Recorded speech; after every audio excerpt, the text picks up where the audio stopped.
Good morning, everyone. Over the next 20 minutes, I would like you to wear your country hat rather than a hat of a country manager of an MNC. Because today's conference is really about India and talking about unlocking India's innovation potential. So really focus on that. What I'm going to focus on is what is the landscape of innovation in India? What are the key challenges as an industry we face today? And why we need to take bold bets in driving technology innovation for the globe from India, and some key steps what as an industry we can take to drive that going forward. Going back to history, I'm pretty sure a lot of you have traveled for about an hour to come here. If I tell you that India was a leader in urban planning 5,000 years ago, it's difficult to believe. But we actually built cities in Indus Valley civilization with 40,000 people with amazing urban planning. We wrote the first book on surgery 2,000 years ago. And we built the first iron tools and really opened up the minds of humans around astronomy. We've done amazing innovation, and these innovations made India contribute 40% of global GDP in 180. Till about 1180, India was one of the leaders in terms of global GDP contribution. But due to colonial rules, missing out a bunch of market transitions such as Industrial Revolution, we went behind. And in the last 20 years, we have done a reasonable job of coming back, and our GDP has really grown. Today, we are the third largest economy from the purchasing power parity perspective, and the ecosystem has evolved, and we know how well we have done from economic liberalization and so on.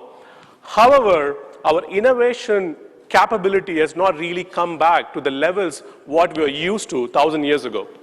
It was a recent study done by INSEAD and Wipro on Global Innovation Index, and India was rated as 64th country in the world. And we have over 1.2 billion people, and we are 64th in the world in terms of innovation. And this number is going to improve. We see the number of patents filed from India is getting better, the quality of talent is getting better, and it's going to take us a while. But this industry had this tailwind over the last 20 years, right? Whatever we do, it was turning gold. People were wanting to grow in India. All of this is happening, and we believe we are in a position right now, the growth, both in terms of value as well as volume, is not going to be automatic. And we looked at some of the data points. This is a scary data point for me, so I'll just explain this slide a little bit. So what we did is we track about global 1,000 R&D spenders.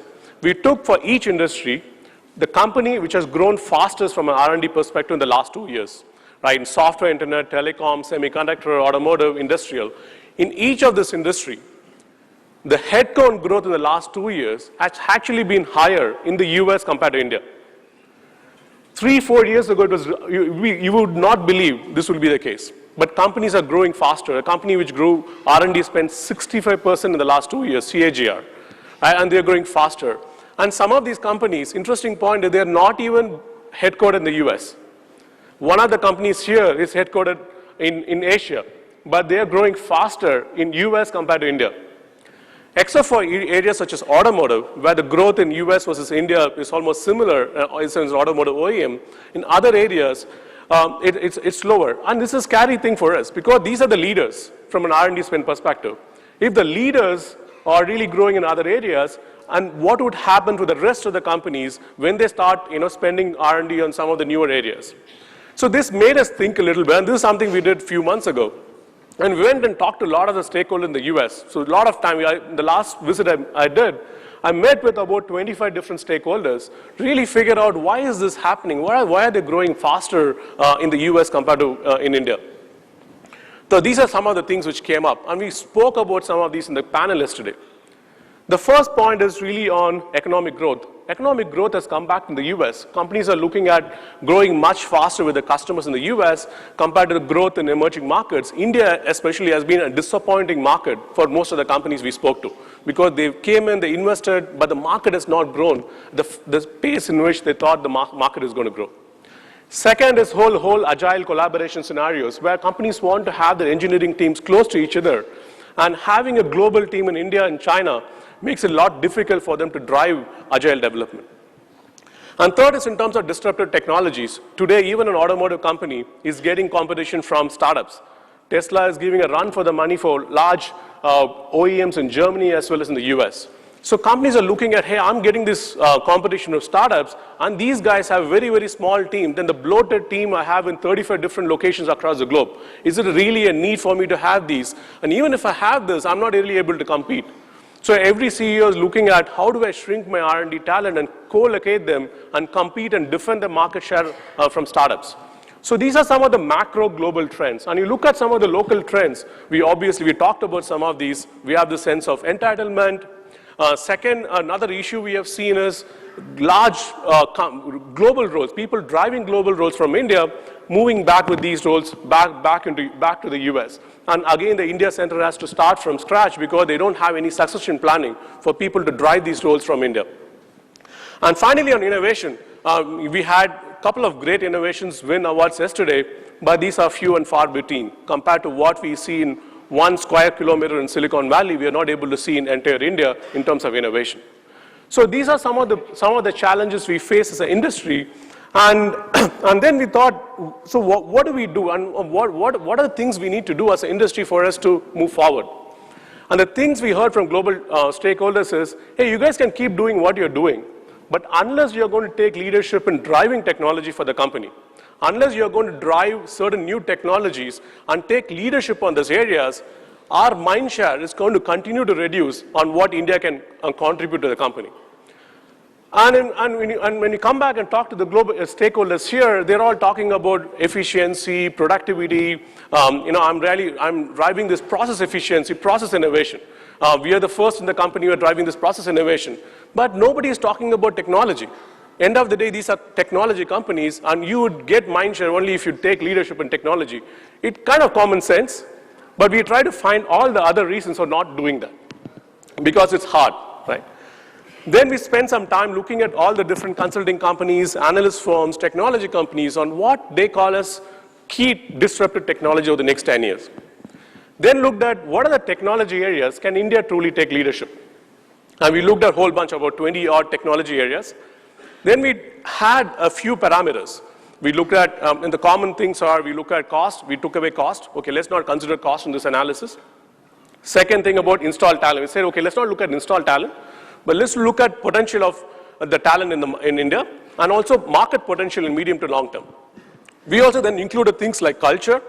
How is our culture different? Is there a difference for us to take leadership in specific technology area? Looked at ecosystem, as well as government initiatives.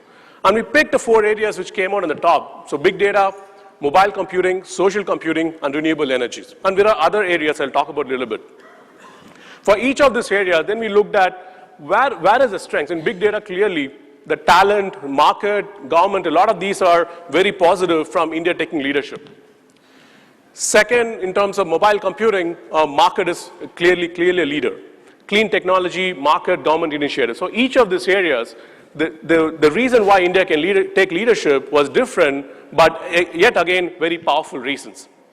Let's spend a couple of minutes on each of this technology and quickly go through and say why we think India can take leadership in each of these areas. First one is big data. Probably after cloud, this was the most hyped word of this decade, right? But there seems to be some truth into it.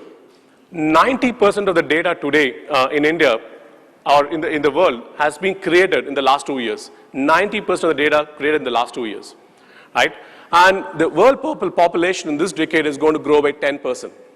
But the number of connected devices and the number of devices per person is going to actually grow 3 times. It's going to go 3 times, and the population is just going to grow 10%. And we are going to create at 40 exabyte digital universe by 2020. How many of you know how many zeros in exabyte? Really 1%. 18 zeros in exabyte. 15 times more mission data. And 90% of all the data going to be created is going to be unstructured. It's a massive, massive amount of data we are going to create. And this is creating applications which we have unheard of. And we know about big data. We have talked about big data on BFSI, big data on retail, but really big data is going to play a significant role in traditional industries, be it in automotive, aviation, industrial. In each of this industry, it's going to play a very, very key role. Let's just talk about a couple of examples. Let's look at aviation, for example, right? This industry has grown about 2 to 3 times in the last decade. There is this famous joke about how do you become a millionaire? The easiest way to become a millionaire is for a billionaire to start an airline industry. And we have seen it right here in Bangalore with what happened to Kingfisher. So that's a kind of industry, huge amount of cost pressures. And 30% of the fuel, 30% of the cost of airline industry is fuel. 30% of the cost is fuel. And in a recent FAA study, about 8 to 22% of cost increase in airline industry is because of inefficiencies in terms of how they operate the business. And a recent McKinsey analysis shows that just using big data analytics in terms of how they manage the airlines, they can save over $2 billion in fuel in a year, right? And this doesn't even include the predictive analytics you can do on engines, thereby you're able to reduce your capital expenditure of running an airline. Huge amount of savings we can expect in the next few years. Again, another key area is genomics. Genomics, and in terms of how big data is going to be used in genomics, it's going to fundamentally change even personal healthcare. You'll be able to do DNA sequencing in a clinic and to be able to provide people the level of healthcare. 40% of cancer as well as cardiac cases can be solved by 2025 using DNA and sequencing and genomics. Amazing possibilities. And why do we see India can take a leadership role? First, we start with, I know a lot of people don't like what the government has done. Always we are cribbing about the government. But we see there is a huge opportunity. We talked about Aadhaar before. Let's look at the kind of data they create. 2 petabytes of data is being created by Aadhaar till now.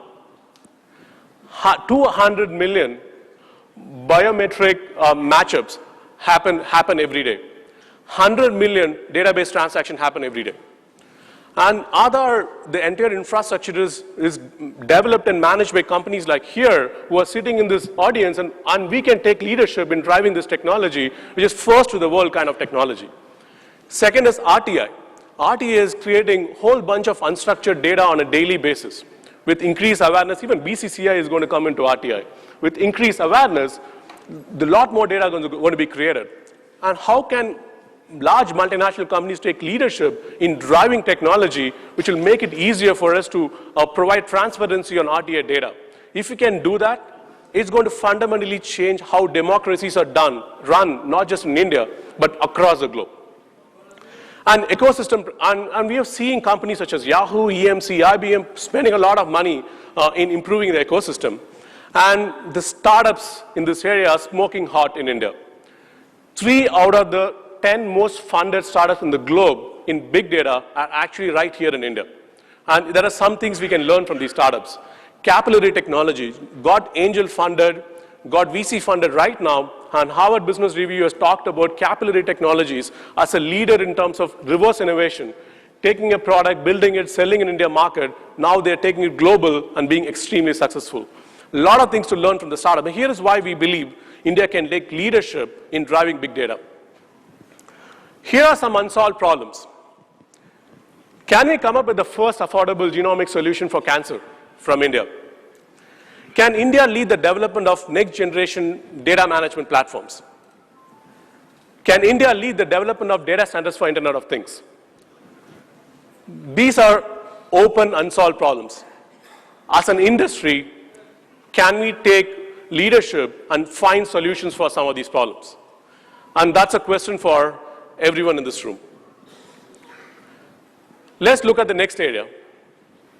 Mobile computing. We talked about mobile computing. We talked about smartphone for a number of years. Last 2 years seen an exponential increase in number of smartphones. Over the next 7, 8 years, the number of penetration of smartphones is going to double. Every 2 out of 3 phones is going to be a smartphone. Huge potential, huge change happening in the market.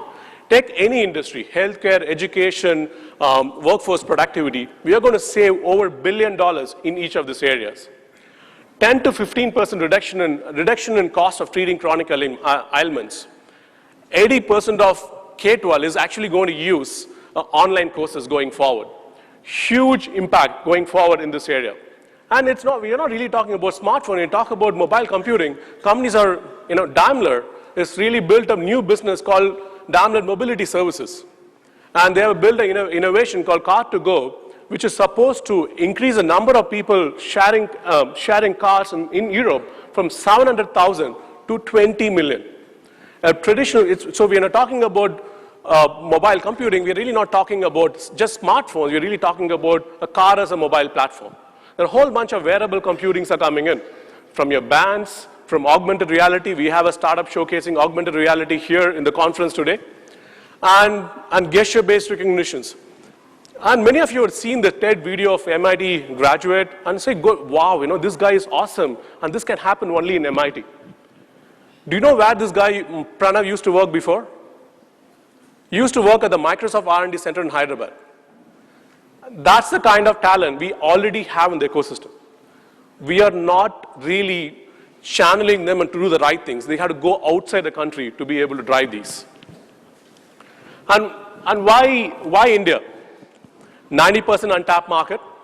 And Mukesh Ambani, I consider him as a visionary. What he did 10 years ago, he's potentially going to do for 4G. Jio is going to spend $10 billion in the next couple of years to put the LTE infrastructure across urban as well as rural India, $10 billion. They're going to hire 10,000 people, and they already signed up with Samsung to get a smartphone tablet under $100. And they're working with Alcatel-Lucent, IBM, Cisco, and a number of companies to get LTE at a cost of 2G. And this is not going to be possible with current technology. And there are going to be lots of innovation happen to be able to enable that. And those technology could potentially be driven out of India. And again, the startups here, some of the world famous startup entrepreneurs in mobile computing right here in India. I was recently visiting InMobi office, and in my last 10 years of working with R&D centers, I probably visited more than 200 companies, their offices in India. I would rate InMobi's office much better than 99% of MNC R&D centers I've been to. The level of energy, the kind of work environment set up for agile development is just amazing. There's a lot to learn from these guys, and these guys are just moving fast from where we are. And the R&D ecosystem here, we were the leaders. The startups are just moving fast from where we were as an industry. This is why we think India can take a leadership in mobile computing. Here are some questions. Can India lead the world in the development of 5G standards? With the imminent 4G revolution, can we revolutionize vocational skills and telemedicine? Can mobile internet power the next green revolution in India? These are open questions, unsolved problems. It's up to us to take leadership in solving some of these areas. The third area is social computing. I don't have to talk about social computing quite a bit. All of us secretly are very jealous about these high school kids going out and starting billion-dollar companies. This is the only area we see high school kids starting this, and then we are figuring out, hey, what the hell am I doing in this job? Why didn't I think about this idea to create this next billion-dollar company? That's the kind of industry gave Google a run for money, and Google has to go back and set Google Plus, right? And social computing is also not just these startups, but large companies are building new businesses around social computing. And also at least implementing social computing within their organizations. If you look at social computing, one of the differences between developed markets is about the sense of privacy. People are threatened today, hey, where is my privacy going to go? And Google Glass, one of the issues for Google Glass will face is regulation in some of these countries. And regulations around privacy could actually constrain the level of innovation happening in this area. But we think we are different. Culturally, we don't have privacy. And everybody in each of your companies probably know, every engineer knows every other engineer's salary. That's how we live. That's our culture. MNCs come here and try to change it and repeatedly fail. And we have our demographic dividend is much better than any other country. Facebook recently put together some statistics. They said Indians share a lot more compared to anybody who share in developed markets. Amazing. So as a country, as a culture, we are social people. Can we use that to drive innovation in social computing? I'll give an example of Amul. Amul is one of the key company, what we call as a social enterprise, right? About 17 lakh women from 9,000 villages deposit milk every day worth 4 crores, creating them financial independence. If this is not a social enterprise, what is? And we have done this 50 years ago. Recently, a startup called Rangade created a movement where they are creating a social enterprise model for investment as less as 100 rupees. And this is why we believe the ethos and the culture of what we have can enable us to drive innovation in social computing. Here are a few challenges for us. Can we create the first billion digital cooperative enterprise? We created a physical cooperative enterprise in Abul. Can we create a digital cooperative enterprise? Can India be the startup nation for social computing? Can India be the test bed for launching global social computing products? These are open questions, yet to be solved. We can take leadership in solving these. Final area, renewable energy. The shale gas invention actually helped reduce and keep the cost of oil in control, but there are lots of important reasons. Countries are potentially submerged in water, existent of life forms. A lot of reasons why we should focus on renewable energy. With US and Germany, a lot of these countries are really thrusting on solar and wind energy. And we looked at why India can take leadership in this. A couple of reasons. One is geographic potential. A recent study shows that 4,500 kilowatt hour per year can be generated from solar and wind in India. That's more than what is required for the India's entire consumption. So that's the kind of potential we are seeing in India. In terms of government initiatives, I'll give you an example. I don't know how many of you know about this Narmada Canal project in Gujarat, where they are having the solar panels throughout the canal. One, it helps in, we don't need land for you to put these large solar panels. Second, it reduces evaporation of water and it helps in increase the water for irrigation. So a lot of these interesting innovation which is being tried out, and we have seen many multinational, be it Bosch, Applied Materials, Schneider, working very closely with the industry and academia to drive some of these innovations. Lots of open questions here. Can we help break the 30% barrier for solar cell efficiency? Can we use our scale advantage to bring solar power costs down to 10 cents per kilowatt? Can we lead in meeting carbon emission reduction targets through renewable by 2020? Lots of open questions, big challenges we can take leadership. In other areas, be it in graphene technology, over $5 billion government investment is available, and we don't have any legacy. Can India take leadership in graphene technology? 3D printing. India is a nation of small businesses, and our manufacturing is distributed across. Can we take leadership in 3D printing? So a lot of these technology areas is right in front of us, challenging us to take leadership. What do we need to do to drive this? And here is a framework we used for companies to look at the charter.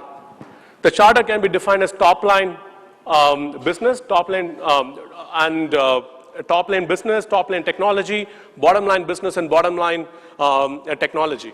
If you look at most of the charter at India centers is really in bottom-line business or bottom-line technology. For us to take truly leadership, we got to sign up from some bold visions where we take challenges in top-line and technology area. At least 20% of the work we do in India should be in this specific area, and it's not easy. And we have put together this framework, and many of you are already using Zinnov's transformation framework for India centers. The key is, how do you sign up for N+1 product development as a bold vision for the center? Create strategic priorities where you take leadership, be it big data, be it renewable energy, be it 3D printing. Take initiative in each of these areas and build programs and capabilities in areas around innovation, leadership, as well as ecosystem connect. First, we'll talk about leadership. And we have come up with a framework where we rate the India country heads into 4 levels. Level 1, level 2, level 3, level 4. Level 1 leaders are really operational leaders. They just want to be left alone. They want to come to the office, switch on light, switch off light, go home happy. So that's what we call as level 1 leaders. Level 2 leaders are leaders who want to be proactive, but they're not able to inspire and influence both local as well as global leaders. Level 3 leaders are more internal focused, inspiring leaders, but they're a lot more India focused, but don't have global influence. And level 4 leaders are really people who have global influence and inspire their teams. And when we did an analysis of the top 100 R&D centers in India, and we looked at the growth of these centers in terms of value over the last 2 years, we found that most of the growth happened for centers who had level 4 leaders. So it's extremely critical as an industry for us to look for level 4 leaders within the organization and groom them for country leadership roles, business leadership roles, as well as support function roles. It is going to be one of the most important things you need to do for us to even have a chance to go after technical leadership. Second is having a set of architects. Yesterday, Tarun talked about how they're reducing the number of engineers and hiring every 2 junior engineers they have. They're actually going and hiring 1 senior engineer. This is a bold step. A lot more companies have to take bold steps of reducing the number of people at their centers, not just going for the volume, but reducing the number of people and go after really high quality talent who want to be in technical role models. And many companies are taking a bunch of initiatives in this. At Zinnov, as part of GAP, we have launched something called 5K Architect Program. The idea is to inspire and create 5,000 technical architects in India in the next 5 years. And we are putting a bunch of programs around creating awareness within the companies, having opening up role models for the industry so that engineers get aspired to become technical role models, working with universities to create curriculum, a leadership curriculum for specific for technologists. So lots of interesting things happening here, but key is to create very strong technology ladder and technical architects in your companies. Third is working with the ecosystem. And again, here, many companies come and then get disappointed that they're not able to acquire a startup. You can't compare Indian ecosystem compared to an ecosystem in Silicon Valley, which is built over the last 50 years. If you really want to buy a startup, you better help create the startup in the first place. And that's why there are programs like NASSCOM's 10K startup program. iSpirit had a whole bunch of programs around helping startups grow in India. Companies such as Microsoft go breadth as well as deep in working with startups. So creating this ecosystem is extremely important rather than just leveraging this ecosystem. And finally is about innovation, building a culture of innovation. And culture of innovation, innovation environment are really buzzwords. Nobody understands what it is. I'll just say three points. Whatever innovation initiative you're going to take, make sure it's aligned to the strategy of the company. Don't take something which is completely tangential, which is going to fail when you go and pitch to the global stakeholders. Second, increase customer context, domain expertise, and build behavioral skills, which is relevant for innovation. Third, structure your organization processes so that you're able to measure and build your engineers' KRA, which is aligned to innovation. If you do these right with a structured process, we have seen company after company, the capability to innovate improves. In our mind, the kind of challenge we face the industry is real. For us to be relevant in the ecosystem, in the global ecosystem, and truly drive innovation from India, we need to build a sense of urgency. As a country, we have reacted very well when we have crisis. And that's, I guess, that's how we have built our DNA. Be it green revolution, when we didn't have any grains to feed 1 billion people. Economic liberalization, we are almost going bankrupt as a company. Then they opened up in 1990 and say, oh, okay, we got to liberate as a country. So whenever there is a crisis, we react really, really well. And for us, this is a crisis. This is a crisis for centers. If we continue in the same path, focusing on cost and efficiency and process innovation, we will be forced to be irrelevant going forward. And it's time for us to sign up for some bold bets. First thing we put together there is, can we influence $1 trillion in revenue for global 500 companies? I'll explain the logic. In 2020, global 500 companies the revenue is going to be $4.5 trillion. Can 20% of this be influenced from the R&D centers in India? Just 20%. That number, the 1 trillion, will be more than 3 times of the aspirational number of the Indian IT services industry, more than 3 times. And it is within our reach. We can definitely do that. Already about 300 of these global 500 companies have R&D presence in India. Can India be the preferred location for top talent, be it in Silicon Valley, be it in Israel, anywhere in the world, to come and work in India? Can we create an ecosystem which attracts the top talent from across the world to come and work in India? Can India be the second headquarters for all global 500 companies? Can India R&D centers be the hub of next generation product development? These are bold visions. As an industry, we got to sign up. And we at Zinnov believe that as an industry, we can achieve this, provided we work together. And the rest of the day today, we're really going to debate and discuss how do we get there? How do we get there as an industry? We're going to have an exciting panels and sessions. I'm pretty sure you're going to have a great time for the rest of the day. Thank you.